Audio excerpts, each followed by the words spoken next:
শিক্ষা সহজের আজকের পর্বের আলোচ্য বিষয় দশম শ্রেণীর মতি নন্দীর লেখা কোনি উপন্যাসের ওপর থেকে কয়েকটি প্রশ্নের উত্তর। এর আগের একটি পর্বে আমরা এই উপন্যাসের ওপর থেকে দুটি প্রশ্নের উত্তর আলোচনা করেছিলাম, আর আজকে যে প্রশ্নগুলি আলোচনা করব সেগুলি কিন্তু তোমাদের সামনে নির্বাচনী পরীক্ষা আর সেই সঙ্গে 26-এর মাধ্যমিক দুটোর ক্ষেত্রেই খুবই গুরুত্বপূর্ণ। তোমরা যদি এই মাধ্যমিক পরীক্ষার বিগত কয়েক বছরের প্রশ্ন লক্ষ্য করো, দেখবে কোনির ওপর থেকে যে 3টে প্রশ্ন দেয়া থাকে প্রত্যেকটা প্রশ্নই কিন্তু আলাদা রয়েছে। কোনো প্রশ্নের প্রায় রিপিটেশন নেই বললেই চলে। একটা কি দুটো প্রশ্নের হয়তো রিপিট হয়েছে, যেখানে আমরা দেখব যে ক্ষিতিশ সিং এবং কোনি একে অপরের পরিপূরক কিনা আলোচনা করো। এই ধরনের একটা প্রশ্নের রিপিটেশন রয়েছে, না হলে কিন্তু কোনো প্রশ্নেরই রিপিটেশন নেই। তাই আজকে যে প্রথম প্রশ্নটির উত্তর আলোচনা করব, এই প্রশ্নটি কিন্তু বিগত কয়েক বছর মাধ্যমিক পরীক্ষায় কোথাও ছিল না। তাই তোমাদের আশা করছি এইবারের নির্বাচনী পরীক্ষা মানে টেস্ট পরীক্ষা আর ফাইনাল পরীক্ষা দুটোতেই এটা গুরুত্বপূর্ণ হতে পারে। তা প্রশ্নটার উত্তরও কিন্তু তোমরা একেবারে গল্পের বইয়ের একটা নির্দিষ্ট জায়গাতে রয়েছে। মূলত দেখবে যেটা তোমাদের গল্পের বই 12 পাতা ওখানে রয়েছে, আর 13 পাতার ওপরের অংশ কিছুটা জায়গা জুড়ে পাবে। তা প্রশ্নটা রয়েছে, জুপিটার ক্লাবে ক্ষিতিশের বিরুদ্ধে আনা অভিযোগগুলি কি ছিল? এগুলির উত্তরে ক্ষিতিশের বক্তব্য কি ছিল? মান হচ্ছে 3+2, তাহলে অভিযোগগুলি কি কি ছিল বা কি ছিল এতে 3, এবং এই অভিযোগের বিরুদ্ধে ক্ষিতিশ সিংয়ের বক্তব্য কি ছিল এতে 2। তাহলে তোমরা যদি গল্পের বইটা সামনে খুলে রাখো তাহলে দেখতে পাবে যে একদম বই থেকেই তোমরা উত্তরটা এখানে লিখতে পারবে প্রথম অংশে।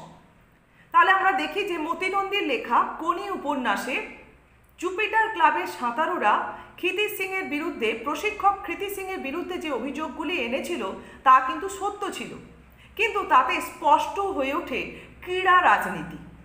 তা অভিযোগগুলোর মধ্যে আমরা যা দেখি তা হলো বলে এবারে বুলেট দিয়ে এক একটা অভিযোগ লিখতে পারো, বা 1, 2, 3, 4 বাংলায় 1, 2, 3, 4 পয়েন্ট করেও অভিযোগগুলি তোমরা লিখতে পারো। মূলত আমরা 6টি অভিযোগ এখানে আলোচনা করব। প্রথম অভিযোগে আমরা বলবো যে দক্ষ সাঁতারু শ্যামলের সময়কে তিনি আমেরিকার 12 বছরের মেয়েদের সময়ের সঙ্গে তুলনা করে জুনিয়রদের সামনে শ্যামলকে অপমান করেছেন। এটা গেল প্রথম অভিযোগ। 2 নম্বর অভিযোগ, আর এক দক্ষ সাঁতারু গোবিন্দ, যে কিনা ব্রেস্টস্ট্রোক বেঙ্গল রেকর্ড হোল্ডার, আবার যে কিনা ন্যাশনালেও প্রতিনিধিত্ব করেছে, সেই গোবিন্দকে ক্লাব থেকে কান ধরে বের করে দেওয়ার কথা বলা কিন্তু ঠিকঠাক করে উত্তরটা লিখতে হবে। এরপর আরও এক দক্ষ সাঁতারু সুহাস ইনফ্লুয়েঞ্জায় আক্রান্ত হয়ে বেশ কয়েকদিন ক্লাবে আসতে না পারার কারণে তার বাড়ি গিয়ে তার বাবাকে যা তা বলে আসা, এটা 3 নম্বর। 4 নম্বর, ক্লাবের 2 মহিলা সাঁতারু অমিয়া ও বেলার পোশাক আর চুল কাটা নিয়ে অতিরিক্ত খিটখিট করা, এমনকি তাদের পুরুষদের মতো এক্সারসাইজ করতে বাধ্য করা। এটা গেল একসঙ্গে। এর পরের অভিযোগ আমরা তোমাদের গল্পের বইয়ের 13 পাতার ওপরের দিকে পাবে। প্রশিক্ষক হিসেবে ক্ষিতিশ সিংয়ের সাঁতারুদের মেজাজ মর্জি বুঝতে অক্ষম হওয়া এবং সেই সঙ্গে সাঁতারুদের সম্মান ও বিশ্বাস অর্জন করতে ব্যর্থ হওয়া, এটাও ছিল একটা অভিযোগ। এরপর 6 নম্বর অভিযোগ মানে শেষ অভিযোগ, সবার বক্তব্য থেকে উঠে আসে যে ক্ষিতিশ সিংয়ের নিজস্ব কোনো মেডেল জেতার অভিজ্ঞতা না থাকা, এটাও ছিল অভিযোগের মধ্যে। তাহলে আমাদের প্রশ্নটার প্রথম অংশের উত্তর হয়ে গেল। এরপর দ্বিতীয় অংশ, যেটা এই অভিযোগের ভিত্তিতে ক্ষিতিশ সিংয়ের মন্তব্য কী ছিল। তা প্রশিক্ষক ক্ষিতিশ সিং এই অভিযোগগুলি প্রত্যুত্তরে স্পষ্টভাবে ব্যক্ত করেছিলেন যে দীর্ঘ 35 বছর ধরে তিনি এই জুপিটার ক্লাবের সঙ্গে সংযুক্ত থেকে জুপিটার ক্লাবের কি করে গৌরব বৃদ্ধি করা যায় সেই চেষ্টাতেই তৎপর হয়ে রয়েছেন, এবং একটা ক্লাবের গৌরব বৃদ্ধি তখনই হবে যখন তার খেলোয়াড়রা তাদের পারফরমেন্সের উন্নতির চেষ্টা করবে। আর এই কারণেই কিন্তু তাকে সাঁতারুদের সঙ্গে বা খেলোয়াড়দের সঙ্গে রূঢ় আচরণ করতে বাধ্য হয়েছেন। তিনি আরও ব্যক্ত করেন যে সবার কাছে তুলে ধরেন যে পৃথিবী সাঁতারে অনেক এগিয়ে গেলেও ভারতবর্ষ তথা বাংলা কিন্তু তখনও পর্যন্ত অনেক পিছিয়ে রয়েছে। তিনি নিজে একজন আদর্শবাদী, শৃঙ্খলা পরায়ণ প্রশিক্ষক হয়ে কখনো খেলোয়াড়দের জীবনের কোনো শৈথিল্যকে মেনে নিতে পারেননি। তাই তিনি প্রয়োজনে খেলোয়াড়দের প্রতি কঠোর হতে বাধ্য হয়েছেন। ব্যাস, এটাই গেল প্রশ্নের দ্বিতীয় অংশের উত্তর। তাহলে তোমরা দেখতে পাচ্ছ একটা অংশ আমরা পুরো টেক্সট পোর্শন মানে গল্পের বই থেকেই তোমরা পাঠ্য অংশ থেকেই উত্তরটা দিতে পারলে, আর দ্বিতীয় অংশটা পাঠ্য অংশেই তোমাদের রয়েছে, কিন্তু এটা একটু জিস্ট করে নিয়ে তোমাদের বলতে হবে। এই প্রশ্নটা কিন্তু বিগত কয়েক বছরের মধ্যে নেই, তাই তোমরা যদি এই প্রশ্নটাকে ভালো করে তৈরি করে নাও যেভাবে আলোচনা করলাম, তাহলে কিন্তু 5-এর মধ্যে চোখ বন্ধ করে 5 বা 4.5 তোমরা পেতে পারো। আজকের দ্বিতীয় প্রশ্ন, কোনির পারিবারিক জীবনের পরিচয় দাও। এটা 17 সালে এসেছিল, কিন্তু এবছর তোমাদের এই প্রশ্নটার গুরুত্ব রয়েছে বলেই কিন্তু এর উত্তরটা আলোচনা করছি। তা এর উত্তর তোমরা গল্পের 5 নম্বর পরিচ্ছেদের একদম শেষের দিকে 25-26 পাতার মধ্যে একটু ছড়িয়ে ছিটিয়ে রয়েছে, এভাবে পাবে। তা উত্তরে আমরা কি বলবো চলো। মতি নন্দীর লেখা কোনি উপন্যাসের কেন্দ্রীয় চরিত্র হলো কোনি, যার আসল নাম কনকচাপা পাল। 7 ভাই বোন ও মা সহ শ্যামপুকুর বস্তির এদোগলিতে তারা বসবাস করত। কোনির বাবা কিছুদিন আগে যক্ষা রোগে মারা যান।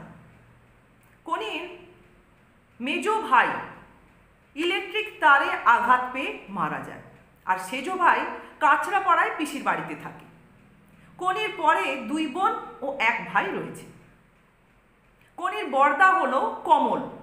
কমলের একসময় বড় সাঁতারু হওয়ার স্বপ্ন ছিল, কিন্তু বাবা মারা যাওয়ার পর পরিবারের দায়িত্ব ঘাড়ে এসে পড়ায় তার সে স্বপ্ন অচিরেই হারিয়ে গেছে। তাই পারিবারিক অভাব সামলাতে গিয়ে কমল তার এক ভাইকে চায়ের দোকানে 15 টাকা মাইনেতে কাজে লাগিয়েছে, আর নিজেও এক মোটর গ্যারেজে 150 টাকা মাইনের কর্মচারী। কোনিকেও এক সুতোর কারখানায় 60 টাকার মাইনেতে কাজে লাগানোর কথা ওঠে।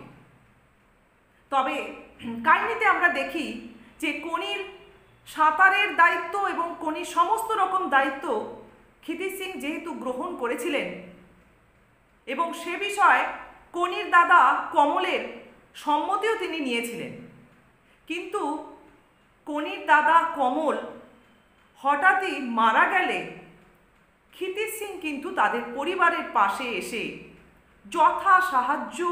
যথাসাধ্য তার সাহায্যের হাত বাড়িয়ে দিয়েছিলেন। আমরা এটাও জানতে পারি কাহিনী থেকে যে কোনির মায়েরও একটা কাজের ব্যবস্থা ক্ষিতিশ সিং করে দিয়েছিলেন, যাতে তার পরিবারের কিছুটা সুরাহা হয়। এভাবেই আমরা কাহিনীর মধ্য থেকে কোনির পরিবারের পরিচয় পেয়ে থাকি। ব্যাস, এটা গেল আজকের 2 নম্বর প্রশ্নের উত্তর। আজকে তৃতীয় প্রশ্নটিও যে লাইন ধরে রয়েছে, এই প্রশ্নটি কিন্তু তোমাদের বিগত কয়েক বছরের মাধ্যমিক পরীক্ষায় আসেনি, এবং এটাও কিন্তু তোমাদের এই টেস্ট পরীক্ষা আর ফাইনাল পরীক্ষার জন্য খুবই গুরুত্বপূর্ণ। এবং লাইনটি রয়েছে তোমাদের গল্পের বইয়ের যে 7ম পরিচ্ছেদের 2য় পাতা, অর্থাৎ 33 পাতায় এই লাইন ধরে প্রশ্নটি রয়েছে, এবং এর উত্তরটা তোমরা একটা নির্দিষ্ট জায়গায় পাবে না, এদের বুঝে নিয়ে তোমাদের লিখতে হবে। দেখো প্রশ্নটি রয়েছে, কম্পিটিশনে পড়লে মেয়েটা তো আমার পা ধোয়া জল খাবে। কোন প্রসঙ্গে কার এই উক্তি? এখানে বক্তার চরিত্রের কোন দিকটি প্রকাশিত হয়েছে? 2+3 এর মান। তাহলে প্রথম প্রশ্নটি রয়েছে কোন প্রসঙ্গে কার এই উক্তি, এর উত্তরটা আগে বলছি। কোনি উপন্যাসে আমরা দেখি অ্যাপোলোতে ক্ষিতিশ সিং কোনিকে নানান উপায়, নানা উপদেশ আদেশ প্রদান করে সাঁতারের প্রশিক্ষণ দিতে থাকেন। এই সময় তাদেরকে নানান জনের কটূক্তি ব্যঙ্গুক্তির সম্মুখীন হতে হয়েছিল। অ্যাপোলোর সুদক্ষ সাঁতারু এবং বেঙ্গল চ্যাম্পিয়ন অমিয়া কোনি এবং ক্ষিতিশ সিংকে দেখে এবং কোনির প্রশিক্ষণ লক্ষ্য করে আত্মবিশ্বাস আর অহংকারের বশবর্তী হয়ে কোনির সম্পর্কেই উপরিউক্ত মন্তব্যটি করেছিল। ব্যাস, এটা গেল প্রথম অংশের উত্তর। এরপর আমরা এর থেকে বক্তার চারিত্রিক কোন দিকটি ফুটে উঠতে দেখি। এখানে অমিয়ার মূলত অহংকারী এবং দাম্ভিক মনেরই পরিচয় পাওয়া যায়। অমিয়া বেঙ্গল চ্যাম্পিয়ন এবং বাংলার সাঁতারুদের মধ্যে তখনও ছিল অন্যতম। তবে যারা চ্যাম্পিয়ন হয় তাদের যে শুধু আত্মবিশ্বাসেই হতে হয় তা নয়, তাদের কিন্তু মাটিতে পা রেখেও চলতে শিখতে হয়। অমিয়া এতটাই আত্মবিশ্বাসে অন্ধ হয়েছিল, এতটাই আত্মতুষ্টিতে ভুগেছিল যে অন্যকে তুচ্ছ তাচ্ছিল্য করতেও দ্বিধাবোধ করেনি। আসলে কারোর ক্ষমতাকেই কিন্তু কখনো ছোট করে দেখতে নেই বা কাউকে কখনো তুচ্ছ তাচ্ছিল্য করাটাও ঠিক নয়, যেটা কিন্তু অমিয়া করে ফেলেছিল। এখানে অমিয়া কোনি যে তার পা ধোয়া জল খাবে এ ধরনের মন্তব্য করার মধ্য দিয়ে শুধুমাত্র যে কোনিকে অপমান করেছিল তা নয়, সেই সঙ্গে নিজেকে খুব নিচু স্তরে নামিয়ে ফেলেছিল, যা মূলত তার অহংকারী দাম্ভিক মনেরই পরিচয়। এটা কিন্তু অমিয়ার ক্ষেত্রে, একজন বেঙ্গল চ্যাম্পিয়নের ক্ষেত্রে কোনোভাবেই কাম্য ছিল না। ব্যাস এটাই গেল এই প্রশ্নের দ্বিতীয় অংশের উত্তর। তাহলে আজকে আমি 3টে প্রশ্নের উত্তর আলোচনা করলাম, আর এই 3টে প্রশ্নের মধ্যে 1 নম্বর আর 3 নম্বর কোনো বছরের পরীক্ষায় প্রশ্নে নেই, এবং এই দুটো প্রশ্ন কিন্তু তোমাদের এবছরে খুবই গুরুত্বপূর্ণ। খুব ভালো করে এই 3টে প্রশ্নের উত্তর তোমরা তৈরি করো।